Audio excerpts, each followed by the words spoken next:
दीपांशु, मुझे लग रहा है कि टेक महिंद्रा में जो मेन ट्रिगर पॉइंट रहेगा वो 5G को लेके होगा।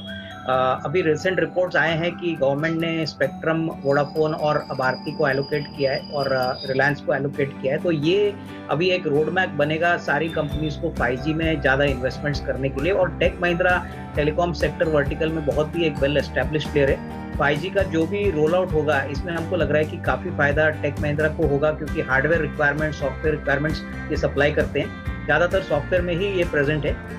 दूसरी कंपनी जैसे तेजस नेटवर्क भी है, उनको भी काफ़ी फायदा होगा। तो मुझे लग रहा है कि ये जो तेजी हमको दिख रही है एटलीस्ट आज के लिए, वो और थोड़ी नियर टर्म में थोड़ी बढ़ेगी, क्योंकि इंक्रीमेंटल बिजनेस जो है वो अभी तक नंबर्स में फैक्टर नहीं हो चुका है। स्पेशली 5G की अपॉर्चुनिटी अगर हम देखें, 5G शायद आने वाले साल में कम से कम 6 महीने में ऑपरेशनल होने की अभी बातें चल रही है। भारती एयरटेल ने तो ऑलरेडी एक रोल आउट पायलट बेसिस पे शुरू किया है। तो जैसे जैसे 5G का न्यूज़ फ्लो आगे बढ़ेगा, मेरे ख्याल से इस कंपनी को और इंक्रीमेंटल ऑर्डर फ्लो मिलेगी और इसका काफ़ी अच्छी तरह से अर्निंग्स पे इम्पैक्ट पॉजिटिवली प्ले आउट होगा। तो मुझे लग रहा है कि जिनको खरीदना है, इवन करंट लेवल्स पे थोड़ा सा अगर प्राइस करेक्ट होता है या करंट लेवल पे भी खरीदे, क्योंकि आने वाले साल में ये जो इंक्रीमेंटल अपसाइड रहेगी वो काफ़ी अट्रैक्टिव है। अविनाश जी, टाटा स्टील में क्या हुआ सर? नंबर्स तो अच्छे थे, रिकॉर्ड एबिटा कंपनी ने पोस्ट किया। ये खबर के बाद मुनाफा वसूली देखें टाटा स्टील की वीकनेस को, या थोड़े ग्लोबल फैक्टर्स हैं? कैसे देख रहे हैं आज टाटा स्टील के रिएक्शन को सर? नहीं, मुझे लग रहा है कि दीपांशु, आई थिंक रिजल्ट्स के बाद एक नॉर्मल प्रॉफिट बुकिंग दिख रहा है। I think clearly European business ने ज्यादा मार्जिन्स कंट्रीब्यूट किए। डोमेस्टिक बिजनेस थोड़ा सा वीक था क्योंकि प्राइसेस में थोड़ी कमजोरी थी। लेकिन हमारा मानना है कि जिस प्रकार का integrated business model Tata steel का है, हमको लग रहा है कि डेफिनेटली प्राइसेस अभी भी काफी रेम्यूनरेटिव है और तीसरी तिमाही भी काफी अच्छी होगी। मोस्ट इंपॉर्टेंटली यूरोप को लेके मैनेजमेंट काफी पॉजिटिव है और एक्सपेंशन की बात कर रहे हैं, क्योंकि इंक्रीमेंटल कैपेसिटी कई प्रोडक्ट्स में इनको अभी जरूरत है। और जिस प्रकार की रिकवरी अभी हम ऑटोमोबाइल स्पेस में दिख रही है, क्योंकि अभी नॉर्मल सी वापस आ रही है, डोमेस्टिक ऑटोमोटिव सेक्टर में भी अभी वॉल्यूम्स ग्रोथ बढ़ रहे हैं। तो मेरा मानना है कि स्टील सेक्टर को डेफिनेटली फायदा होगा और कहीं ना कहीं मुझे लग रहा है कि कंपनी अगर अपने मार्जिन मेंटेन भी करती है तो काफी अच्छा ग्रोथ प्रॉफिटेबिलिटी में आपको देखने को मिलेगा। तो ये एक पैनिक सेल ऑफ नहीं है, एक मामूली प्रॉफिट बुकिंग है। तो इसको आपको कोई चिंता की बात समझनी नहीं चाहिए। और मुझे लग रहा है कि एंटायर मेटल सेक्टर में अगर आप देखें तो सारी कंपनीज ने, एनएमडीसी की बात करिए या टाटा स्टील की बात करिए, स्टील अथॉरिटी स्टील अथॉरिटी की बात करिए, तो नंबर्स बहुत ही दमदार आ रहे हैं। मैनेजमेंट की कमेंट्री भी ठीक ठाक। तो I think it is better to hold on, इसमें कोई पैनिक सेल ऑफ ना करें।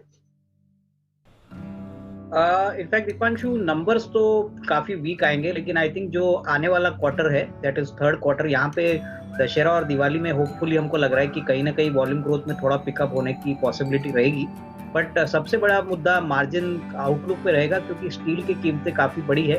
तो ये भी एक बहुत बड़ा चैलेंज है जो कंपनी फेस कर रही है। इतना क्विकली स्टील की कीमतें बढ़ी है, तो ये और एक चैलेंज रहेगा। मेरे ख्याल से जिनके पास है वो होल्ड करे, क्योंकि अभी ये स्टॉक ज्यादातर एक वैल्यू स्टॉक से जाना जाता है। यहाँ पे ग्रोथ कंप्लीटली मिसिंग हो रहा है और जब तक ये कोई बड़ा इलेक्ट्रिक व्हीकल का प्रोडक्ट लॉन्च नहीं करते, तब तक मुझे लग रहा है कि जो वॉल्यूम ग्रोथ के नंबर्स है वो काफी नेगेटिव रहेंगे। इनफैक्ट 27% का वॉल्यूम डिग्रोथ, ये बहुत ही नेगेटिव सरप्राइज है और इसके बाद मार्केट चाहेगा कि वापस पॉजिटिव टेरिटरी में ये जल्द से जल्द आए।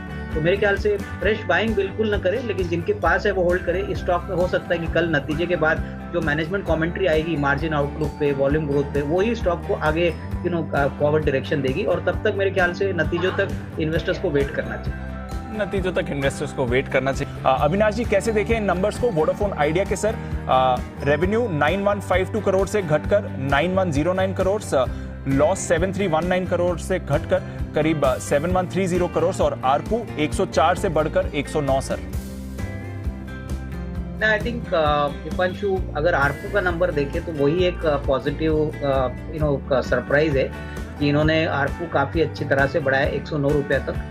अगर नतीजे देखें तो मुझे लग रहा है कि नतीजों में कोई ज्यादा फर्क नहीं है। इनफैक्ट जो बड़ा ट्रिगर अभी आगे रिजल्ट्स के बाद आएगा वो ये है कि इनकी फंड रेजिंग को लेके अभी क्या डेवलपमेंट है। काफी हद तक न्यूज फ्लोज आ रहे थे कि वोडाफोन काफी पी फंड से बात कर रहा है, काफी हद तक प्रमोटर्स भी खुद पैसा डालने वाले। तो ये सारी जो बातें हैं, ये जब तक इम्प्लीमेंट नहीं होती, मुझे लग रहा है कि स्टॉक्स में कोई बड़ी उछाल नहीं आएगी। इनफैक्ट हम समझते हैं कि अभी 5G के लिए और बड़ा इन्वेस्टमेंट वोडाफोन के लिए लगेगा, तो कैपेक्स तो बहुत भारी होने वाला है और कैश फ्लोज अगर ऐसे ही नेगेटिव रहेंगे तो कंपनी के लिए दिक्कत हो सकती है। तो जो फंड रेजिंग है वो जब तक अनाउंसमेंट नहीं होती तब तक मेरे ख्याल से निवेशकों को भी थोड़ा सा इससे बच के रहना है। अल्टीमेटली कैश फ्लो नहीं है तो कोई भी बिजनेस सस्टेन लॉन्ग टर्म के लिए नहीं हो सकता।